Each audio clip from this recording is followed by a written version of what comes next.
The Hidden Empire. Olivia's Journey. Chapter 1. The Beginning of Secrets. At 16, I slid my first paycheck across the kitchen counter to my mother. The smell of burnt coffee lingered in the air, and the overhead light flickered intermittently, another thing that needed fixing in our cramped, two-story house. "It's not much," I said, watching her eyes light up as she counted out the meager sum from my first week at Crispy Chicken Shack.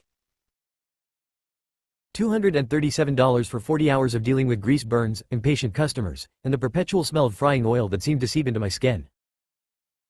"This will help with the electric bill, Olivia," Mom replied, patting my hand without looking up from the money. "You've always been my responsible one." She didn't ask if I wanted to keep any for myself. It didn't occur to her that I might have plans for my own earnings. That night, I stared at the ceiling of the bedroom I shared with my twin sisters, listening to their synchronized breathing as they slept, and made a decision that would shape the rest of my life. The next morning, I walked into First Regional Bank and opened an account with $20 I kept hidden in my shoe. The teller smiled at me kindly, not knowing she was witnessing the first step of my rebellion. "You're smart to start saving young," she said, handing me my new account card. "Thank you," I replied. "I'm planning for the future." 3 months later, my older brother Marcus barged into my room without knocking, a common occurrence in our house where privacy was a myth. He waved an envelope, his face contorted with panic. "Liv, I need $500 for my car payment or they'll repo it," he said, not a question but a statement of what would happen. His breath smelled of beer, though it was barely noon on a Saturday. "I don't have that kind of money," I protested, thinking of my secret account with just over $600 that I'd been saving for community college application fees. "Come on," he scoffed, towering over me where I sat cross-legged on my bed with textbooks spread around me. "You're always working those extra shifts. Everyone knows fast food workers get paid under the table. You got it somewhere." "I'm trying to study, Marcus. I have AP exams coming up," I said, gesturing to my books. "What's the point? You'll end up working at that chicken place forever anyway." He ran his hand through his disheveled hair. "Look, I really need this. Dad already said he can't help, and you know Mom doesn't have any money of her own." The weight of his expectation pressed down on me. The unspoken family contract. Those who have provide for those who need. And somehow, despite being the youngest daughter, I had become a provider. By morning, his payment was made, and my secret account was nearly empty. I watched my savings disappear with the bank teller's keystroke, a hollow feeling spreading through my chest. "Would you like a receipt?" the teller asked. "No," I replied. "No one needs to know about this." That was the true beginning of my double life. Chapter 2. The Foundation of Deception. "Olivia, set the table." My mother called as I walked through the door after a double shift 6 months later. The house smelled of the lasagna I had prepared the night before and left detailed instructions for heating. My younger twin sisters, Amber and Ashley, sprawled across the couch watching reality TV, shopping bags from the mall scattered around them. My money had paid for those clothes, loans, that we all knew would never be repaid. "Can't one of them do it?" "I've been on my feet for 10 hours, I said, dropping my backpack by the door. My uniform reeked of grease, and my feet throbbed in my cheap, non-slip shoes. "They've had a hard day at school," Mom replied, not looking up from the magazine she was flipping through. "Besides, you're so good at making everything nice." I caught Amber's smirk as she glanced up from her phone. "Yeah, Liv, you're the only one who knows which fork goes where," she teased, knowing full well I was too tired to argue. Ashley at least had the decency to look slightly guilty. "I'll help clear after," she offered half-heartedly. Dad walked in from the garage, his hands stained with motor oil. "Olivia's home. Now we can eat," he announced, as if my arrival was the only thing keeping dinner from the table, not the fact that no one else had bothered to prepare it. As I placed the mismatched plates around our chip table, my manager's words from earlier that day echoed in my head. "You got a real talent for organization, Olivia. I'm recommending you for shift supervisor. It comes with a $1.50 raise." I hadn't told my family about the promotion. Just like I hadn't told them about maintaining a 3.9 GPA despite working 30 hours a week. Just like I wouldn't tell them when I was accepted to State University's business school on a partial scholarship 2 years later. "How's the chicken business?" Dad asked as we ate, a question he always posed with a slight undercurrent of mockery. It's fine, I replied, the same answer I always gave. What I didn't say. I'd reorganized the inventory system, saving the franchise owner thousands in waste. I'd trained 5 new employees who all stayed past the usual 2-week turnover point. I'd been asked to help troubleshoot at another location because of my efficiency. Olivia got an award at school today, my mother mentioned casually, surprising me.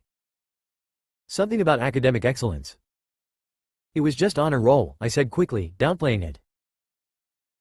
Well, let's hope those grades get you a better job than fast food, Marcus said through a mouthful of lasagna. Though I guess someone's gotta do it. You got any extra cash this week? Dad asked, changing the subject to what really mattered to him. The cable bill's due. As I nodded, I made another decision. Secrets became my sanctuary, and I would build that sanctuary brick by brick, paycheck by paycheck, hidden achievement by hidden achievement. That night, I applied for a second job at the campus bookstore. The manager hired me on the spot when she saw my grades and work experience. You'll be perfect for the textbook ordering system, she said. My family never asked where I was during those extra hours. They just noticed the additional money I contributed to the household. Chapter 3. The college years. At 19, I sat in my first business finance class, exhausted but exhilarated. Working 2 jobs while taking a full course load was brutal, but I'd managed to move out of the family home into a tiny studio apartment near campus. Of course, I still drove across town 3 times a week to help with family dinners, groceries, and the endless emergencies that seemed to plague the Reeves family. You're the only one of my children who really looks out for me, Mom would say, effectively silencing any protest I might make about the frequency of these emergencies. My professor, Dr. Harriet Chen, kept me after class one day during my sophomore year. Ms. Reeves, your analysis of the case study was exceptional, she said. But I've noticed you seem tired in class. Is everything all right? Quote. For a moment, I considered telling her the truth about my double life. Full-time student, part-time bookstore employee, weekend shift supervisor at Crispy Chicken Shack, and unpaid family problem solver. Instead, I gave her the sanitized version. I work to support myself through school, I explained. Sometimes the hours are long. Dr. Chen studied me over her glasses. There's an internship opening at Velocity Ventures. It's paid, and it could lead to connections that would be valuable for someone with your talents. I don't have time for an internship, I said automatically. Make time, she replied firmly. You're investing in your future, Ms. Reeves. Don't shortchange yourself for short-term necessities. Something in her words struck a chord. That night, I calculated my expenses, my class schedule, and my work hours.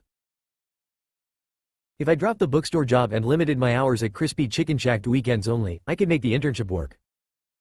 It would mean less money to send home, but I could survive. When I called to tell my mother about the change in my schedule, her response was predictable. But what about your father's birthday dinner next week? You know I was counting on you to cook. I can come by in the morning to prep everything, I offered. But I have this opportunity. We haven't seen you in weeks, Olivia, she interrupted. The twins miss you. And Marcus needs help with his resume. He's finally looking for a better job. The familiar guilt rose up, threatening to drown my resolve. But drive. Chen's words echoed in my mind. Don't shortchange yourself. I'll help when I can, I said finally. But this internship is important for my future.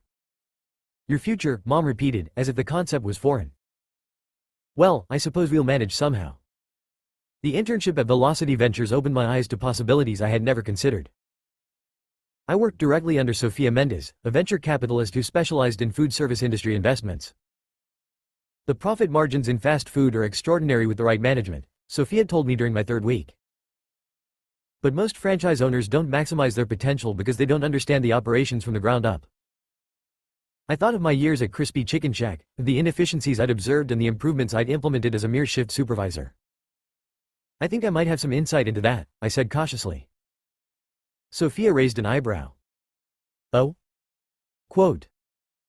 For the first time, I spoke openly about my experience, about the ordering systems I'd streamlined, the training protocols I'd developed, the customer service techniques that had increased our repeat business. By the end of my internship, Sophia had become more than a boss, she was my mentor. And she left me with a piece of advice that would change the trajectory of my life. Olivia, with your business education and your practical experience, you're uniquely positioned to thrive in this industry. Don't just work for these places, own them. Chapter 4. The first acquisition. At 22, I sat in my car outside our family home, staring at the letter that would change everything. Regional Manager for Crispy Chicken Shack's Western Division. The salary was triple what I currently made as an assistant manager, a position I'd taken after graduation instead of the corporate finance job my degree had prepared me for. The family still thought I was just a shift supervisor. They didn't know about my business degree, my internship, or the meeting I'd had last week with Sophia Mendez to discuss investment strategies. "Where have you been?" Dad asked when I walked in, not looking up from the television. The house hadn't changed, same worn furniture, same faded curtains, same feeling of stagnation. "Work ran late," I replied, hanging my jacket on the hook by the door. "Your mother needs you to take her shopping tomorrow." "The car's acting up again." "I can't," I said, the letter burning a hole in my purse. "I had to work." "Always work with you," he grumbled, reaching for his beer. "What's the point? You'll never get anywhere in that greasy chicken place." I bit my tongue, swallowing the truth that bubbled up. I was already somewhere. I'd been promoted 5 times. I had a business degree no one knew about. And tomorrow, I wasn't just working, I was signing papers to buy my first Crispy Chicken Shack franchise with the money I'd squirreled away for years, supplemented by a small business loan Sophia had helped me secure. "I guess you're right," I said quietly. "At least you're reliable," he offered, his version of a compliment. "Not like your brother. He's been fired again." The familiar pattern continued. Marcus needed money for rent. The twins needed new laptops for college. Mom needed help with the household bills because Dad's construction work had slowed down. And I provided, maintaining my facade as the modestly successful fast food worker who sacrificed for her family. Meanwhile, my first franchise flourished under my management. I applied everything I'd learned from my years on the front lines in my business education. I hired good people, trained them thoroughly, and treated them with respect. I implemented the systems I'd always wished for as an employee. 6 months after taking ownership, my location was the most profitable in the region. The corporate office took notice. "We'd like you to consider taking over the Westfield location," the VP of Operations said during a conference call. "It's been underperforming for years. We think you could turn it around." The Westfield location was just 10 minutes from my parents' house. It was where I'd gotten my first job at 16. "I'll need to think about it," I hedged, calculating the risk of exposure. But the opportunity was too good to pass up. With financing from my first location success and another small investment from Sophia's fund, I acquired my second franchise 3 months later. The balancing act became more precarious as my success grew. To my family, I was still just Olivia who worked at fast food, who came home smelling like fried chicken, who could be counted on to pay for emergencies and drive everyone around. To the business world, I was Olivia Reeves, the wunderkind who had transformed 2 failing franchises into profitable locations before age 24. The irony wasn't lost on me when my father complained about the new management at his Crispy Chicken Shack in Westfield. "They've changed everything," he grumbled over Sunday dinner. "New uniforms, new menu items, even renovated the dining area. Prices went up too. But the food's better," Ashley pointed out. "And it's cleaner." "It's all corporate greed," Dad insisted. "Bet the workers are still making minimum wage while some fat cat owner counts their money." I took a sip of water to hide my smile. The fat cat owner had actually raised wages, implemented a health insurance option for full-time employees, and started a scholarship program for workers pursuing higher education. Things I'd wished for when I was behind that counter. "How's your chicken place doing, Liv?" Marcus asked, helping himself to more potatoes. "Any chance of you moving up to management?" "You've been there forever." "It's fine," I replied, my standard answer. "Just taking it day by day." Chapter 5. Empire Building. By 26, I owned 5 crispy chicken shack locations across the state. Each acquisition became easier as my track record grew. Banks that had once been reluctant to loan to a young woman now competed for my business. My family remained oblivious, though the lies had become more complex. I now maintained a small apartment near my original franchise, though I actually lived in a modern condo downtown, close to my corporate office. I kept a spare uniform in my car to maintain the illusion that I still worked behind the counter. I had a separate phone for family calls and emergency loans. "We need to talk about your father's medical bills," Mom said one evening as I walked in the door for our weekly family dinner. Dad had been diagnosed with early-stage prostate cancer, a blow to our family that had shaken even my careful planning. "The insurance isn't covering everything," she continued, showing me a stack of papers with alarming red, past due, stamps. I nodded, calculating the cost of the new equipment I'd ordered for my 4th location against what Dad's treatment would require. "I might be able to help," I said carefully. "From your chicken shop salary?" Marcus laughed from the kitchen, where he was rummaging through the refrigerator. At 32, he still lived at home intermittently, between failed relationships and job changes. "What are you going to do? Donate some extra nuggets to a fundraiser?" Quote. I forced a smile. "I've been saving." What I didn't say. I now owned 7 crispy chicken shack locations across the state. My net worth had just crossed the 7-figure mark. The overtime I worked was actually me managing a growing corporate empire from my laptop and coffee shops. "Your sister does what she can," Mom defended me weakly. "Not everyone can be as ambitious as you, starting your own business." Marcus's business was a lawn care service that consisted of him and a second-hand mower. He'd been talking about expanding for years. "How much do you need?" I asked, turning the conversation back to Dad's medical bills. "$20,000, Mom whispered, as if saying it louder would make the number more impossible. I nodded, mentally rearranging my finances. "I can cover it." The room fell silent. "All of it?" Dad asked from his recliner, speaking up for the first time. His face was thinner now, his once robust frame diminished by the treatments. "Yes," I said simply. "How?" Marcus demanded, suddenly interested. "You've been holding out on us?" Quote. "I've been saving for years," I repeated. "And I got a small inheritance when Grandma Helen died." The lie came easily. Grandma Helen had left me her china set and nothing else. "Why didn't you tell us about an inheritance?" Mom asked, hurt creeping into her voice. "It wasn't much," I said. "I invested it. It grew." The partial truth seemed to satisfy them, though I could see the calculations happening behind Marcus's eyes. If I had money for Dad's medical bills, what else might I have money for? Sure enough, a week later, he approached me about investing in his lawn care business. With $20,000, I could buy real equipment, hire a couple of guys. We could really make something of it. "I don't have another $20,000, I told him truthfully. What I had was substantially more, tied up in business operations and expansion plans. "Just 10 then," he pressed. "It's an investment. I'll pay you back with interest." We both knew he wouldn't. None of the loans over the years had ever been repaid.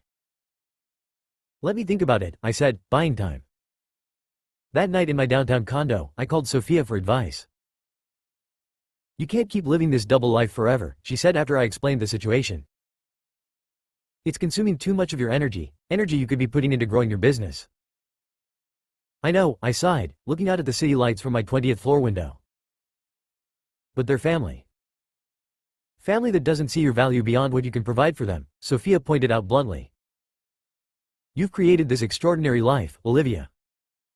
Don't you want to live it fully?" Quote. I did. God, I did. But the thought of revealing everything terrified me.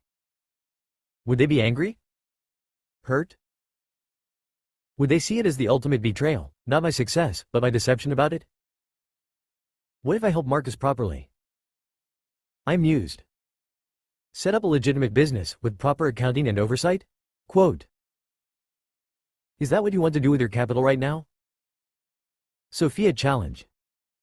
Or are you trying to buy your way out of guilt? Quote. The question stung because it contained truth. Part of me still felt like that 16-year-old girl, responsible for holding the family together. The other part, the CEO, the entrepreneur, the woman who signed the paychecks of over 200 employees, knew I had outgrown that role long ago. Chapter 6. Love and Complications. The most unexpected complication in my carefully constructed double life came in the form of Jacob Miller. We met at a business conference in San Diego, where I was speaking on a panel about franchise management. He was there representing his family's small chain of organic grocery stores, looking to expand through franchising. Your insights on employee retention were fascinating, he said, approaching me after the panel. Tall with kind eyes and a smile that crinkled the corners of his mouth, Jacob immediately put me at ease in a way few people did. Thank you, I replied, surprised by the flutter in my stomach when our hands touched during the handshake. Would you have time for coffee? I'd love to pick your brain about some of your operational strategies. Coffee turned into dinner, which turned into a weekend exploring San Diego together, which turned into phone calls and video chats when we returned to our respective cities. Jacob was different from anyone I'd ever met, genuinely interested in my thoughts, supportive of my ambitions, and secure enough in himself to celebrate my success rather than feel threatened by it. There was just one problem. I told him I owned a few fast food franchises, but I hadn't shared the extent of my empire or the fact that my family had no idea about any of it. When he suggested meeting my family 3 months into our relationship, panic flared. They're not really worth meeting, I deflected. Pretty ordinary people. They raised you, he said simply. That makes them extraordinary in my book. How could I explain that the family he imagined, proud, supportive, nurturing, bore little resemblance to the reality? Eventually, I agreed to a casual family barbecue at my parents' house. I coached Jacob carefully beforehand. Don't mention my business, I instructed. As far as they know, I'm just a manager at one location.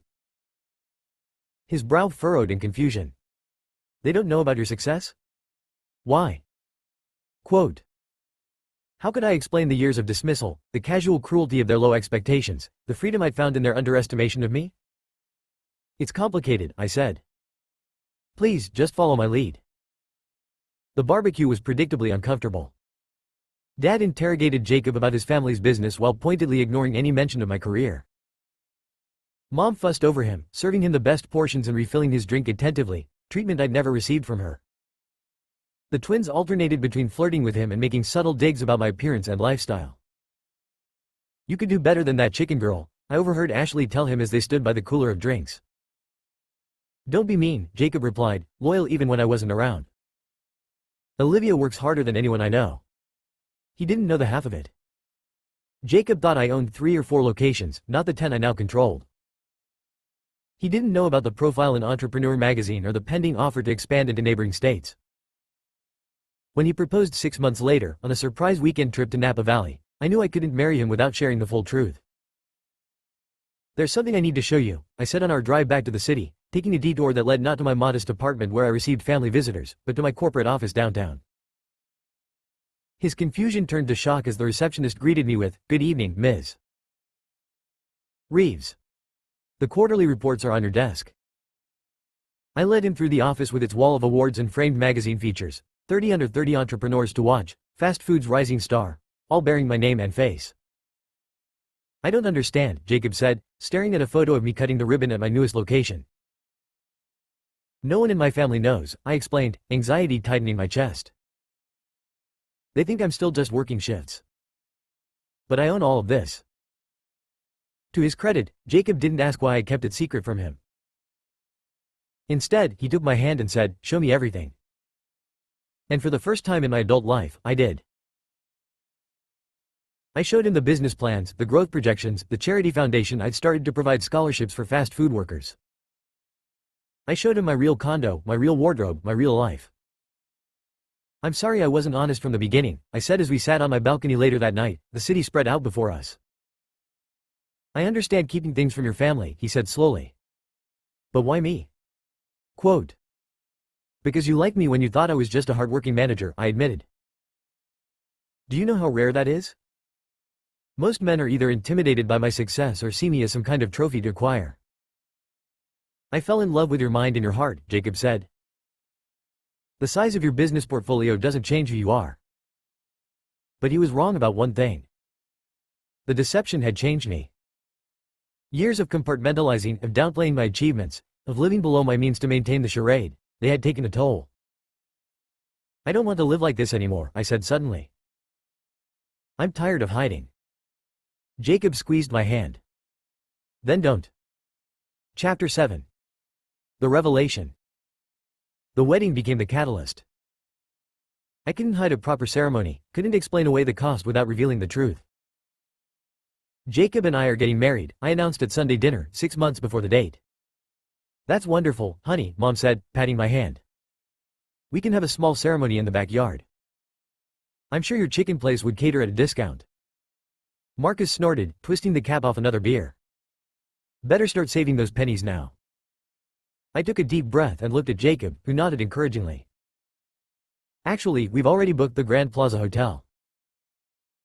The table fell silent. We can't afford to contribute to something like that, Dad said stiffly. I'm paying for it, I replied. Amber's eyebrows shot up. With what money? Quote. The moment had come. I reached into my bag and pulled out a magazine, the same one framed in my office, with my face on the cover. With this money, I said, sliding it across the table. Mom picked it up first, confusion etched on her face as she read the headline. Fast Food's Quiet Revolutionary. How Olivia Reeves Built a $15 million empire. Is this some kind of joke? Dad asked, taking the magazine from Mom's trembling hands. No, I said, my voice steadier than I felt. I own 10 crispy Chicken Shack franchises across the state. I employ over 300 people. I have a business degree from State University. I've been featured in business magazines and asked to speak at industry conferences. The room erupted in chaos. Disbelief. Accusations. Tears. Why would you keep this from us? Mom cried. How could you lie for so long? Marcus demanded. Were you ever going to tell us? Ashley asked. You never asked, I said simply. You all decided who I was and what I was worth a long time ago. You never once asked about my dreams. We're your family, Dad said, his voice quieter than the others. Families don't keep secrets like this. Don't they? I challenged, years of repressed honesty finally breaking free. You never told me when you remortgaged the house to cover Marcus's gambling debts. You never told me the twins dropped out of college after a semester, even though I was helping pay their tuition. Secrets are this family's native language. The accusations flew back and forth. I was selfish for not sharing my wealth. They were entitled for expecting access to it. I was deceitful for crafting an elaborate facade. They were blind for never looking past their assumptions about me. I needed to build something that was mine, I finally said when the shouting died down. Something that wasn't automatically community property just because we share DNA. So what now? Marcus asked. You're rich, we're still struggling. Are you going to help us or not? Quote. It was so quintessentially Marcus, cutting to the transactional heart of the matter, that I almost laughed. I have helped you, I reminded him. For years. Dad's medical bills. The twins' tuition. Your constant emergencies. I've been supporting this family since I was 16. But you could have done so much more, Mom said, tears streaming down her face. If we'd known. This was never about the money, I told her. It was about being seen for who I really am. Chapter 8. The New Beginning. The wedding was spectacular, not because of the Grand Plaza's chandeliers or the 5-tier cake, but because for the first time, I stood fully in my truth. My employees attended, my business partners made toasts. The chicken girl was revealed as the empire builder she'd always been. My family attended in stunned silence, still processing the revelation that the daughter they dismissed had been quietly amassing wealth and success all around them. The franchises they'd driven past, the advertisements they'd seen, all mine. The months following the wedding were a delicate recalibration of relationships. Mom called daily at first, with transparent attempts to re-establish her role as matriarch of a now wealthy daughter's life. I was thinking we could redecorate the living room, she suggested during one call. Nothing fancy, just some new furniture. The current set is over 20 years old. That sounds nice, I replied neutrally. Let me know what you decide. Well, I thought maybe you'd want to help with the cost, she said finally, when I didn't offer. Mom, I'm happy to discuss a regular contribution to household expenses, I said carefully. But I prefer to keep it structured. Dad was more distant, his pride wounded not just by my deception but by the realization that his daughter had achieved what he never could: financial independence and business success. Marcus vacillated between resentment and opportunism, alternating between cold silence and elaborate business proposals he wanted me to fund. The twins, surprisingly, adapted the most readily to the new reality. We always knew you were smart, Amber told me over coffee, a month after the wedding. We just didn't know you were a secret genius. Not a genius, I corrected. Just determined. And patient, Ashley added. God, the patience it must have taken to listen to Dad's lectures about real work while you were building an empire. I smiled, remembering the countless dinners where I'd bitten my tongue as he pontificated about business principles he'd read about in outdated magazines. It wasn't always easy, I admitted. Why didn't you ever say anything? Amber asked. Even to us? Quote. I considered the question carefully. At first, it was self-preservation. I needed space to grow without expectations or interference. Later, I guess it became a habit. The longer I kept the secret, the harder it was to reveal. Well, I think it's badass, Ashley declared. And I'm sorry if we were, bitches sometimes. It wasn't a complete apology, but it was a start. 6 months into my marriage, as Jacob and I prepared to move into our new home across the country, I called my family together one last time. We gathered in my downtown condo, a space none of them had seen until after the wedding. Mom ran her fingers over the marble countertops with barely disguised envy. Dad stood awkwardly by the floor-to-ceiling windows, looking out at a view of the city he'd spent his life in but never seen from this height. I'm stepping back from daily operations, I told them, my hands resting on my slightly rounded belly. We're moving to Colorado to open a new division. The silence was thick with unspoken questions. They'd spent the months since my revelation walking on eggshells, unsure how to relate to the daughter they discovered was a stranger. Will you visit? Ashley asked, more humble now. Yes, I said. But things will be different. I'm different. You've set up trust funds, Marcus noted, eyeing the paperwork I placed on the coffee table. For all of us. Not trust funds, I corrected. The family home is now paid off and in Dad and Mom's names. There's a health insurance policy for both of them that covers any future medical needs. And there's a small business fund available to each of you, with proper management and oversight. You don't trust us with the money directly, Dad said, a statement rather than a question. I trust you to be exactly who you've always been, I replied evenly. I'm just making financial arrangements that reflect that reality. It wasn't the blank check they might have hoped for when they discovered my wealth, but it was more security than most people ever have. A safety net, not a windfall. As I stood to leave, Marcus cleared his throat. I always knew you'd do something impressive, Liv. I smiled, not unkindly. No, you didn't. But that's okay. Neither did I, at first. Mom embraced me at the door, holding on a beat too long. I could have helped more, she whispered, tears in her eyes. If I'd known. It's done, Mom, I said gently, extricating myself from her arms. We can't change the past. But we can build something different going forward. Walking out the door with Jacob's hand in mine and our future growing inside me, I felt neither triumph nor bitterness.